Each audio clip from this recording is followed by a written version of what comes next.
ಒಂದು ಪಾರ್ಕಲ್ಲಿ ಒಬ್ಬ ವ್ಯಕ್ತಿ ಕೂತ್ಕೊಂಡಿರ್ತಾನೆ. ಆ ವ್ಯಕ್ತಿ ಕಣ್ಣೆದುರುಗಡೆ ಒಬ್ಬ ಟೆರರಿಸ್ಟ್ ಬಂದುಬಿಟ್ಟು ಒಂದು ಪಾರ್ಕ್ ಬೆಂಚ್ ಕೆಳಗೆ ಬಾಂಬ್ ಇಟ್ಬಿಟ್ಟು ಓಡೋಗ್ಬಿಡ್ತಾನೆ.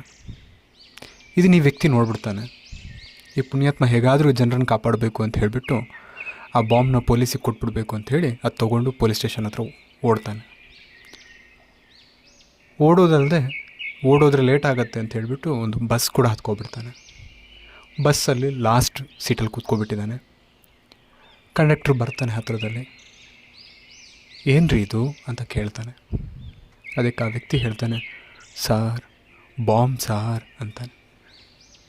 ಅದಕ್ಕೆ ಆ ಕಂಡಕ್ಟ್ರ್ ಹೇಳ್ತಾನೆ, ಅಲ್ರಿ ಟಿಕ್ ಅಂತಿದೆ ಅಂತ ಹೇಳ್ತಾನಂತೆ.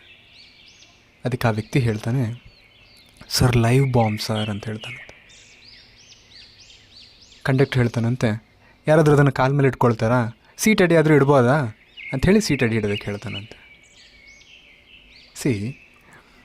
ಬಾಂಬು ಲೈವ್ ಆಗಿರುವಂಥದ್ದು, ಅದಕ್ಕೆ ಕಾಲ ಮೇಲೆ ಇಟ್ರೇನಂತೆ, ಸೀಟ್ ಅಡಿ ಇಟ್ರೇನಂತೆ, 5 ನಿಮಿಷದಲ್ಲಿ ಇಡೀ ಬಸ್ಸೇ ಬ್ಲಾಸ್ಟ್ ಆಗುತ್ತೆ.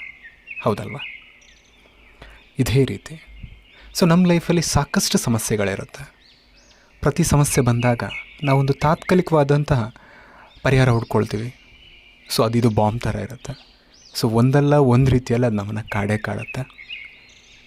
ಅದಕ್ಕಾಗಿ ತಾಳ್ಮೆ ತಗೊಳ್ಳಿ, ಪರಿಹಾರನ ಕರೆಕ್ಟಾಗಿ ಹುಡುಕಿ, ಸಮಸ್ಯೆ ಯಾವುದು, ಹೇಗೆ ಬಂತು, ಒಂದು 4 ಜನರ ಜೊತೆ ಕೂತ್ಕೊಂಡು ಮಾತಾಡಿ, ಫ್ಯಾಮಿಲಿಯವ್ರ ಜೊತೆ ಕೂತ್ಕೊಂಡು ಮಾತಾಡಿ, ಫೈನಲಿ ಒಂದು ಆನ್ಸರ್ ಸಿಗುತ್ತೆ ಅವರಿಂದ. ಅದರಿಂದ ನಿಮ್ಮ ಸಮಸ್ಯೆನ ಶಾಶ್ವತವಾಗಿ ಪರಿಹಾರ ಮಾಡಿಕೊಳ್ಳಿ.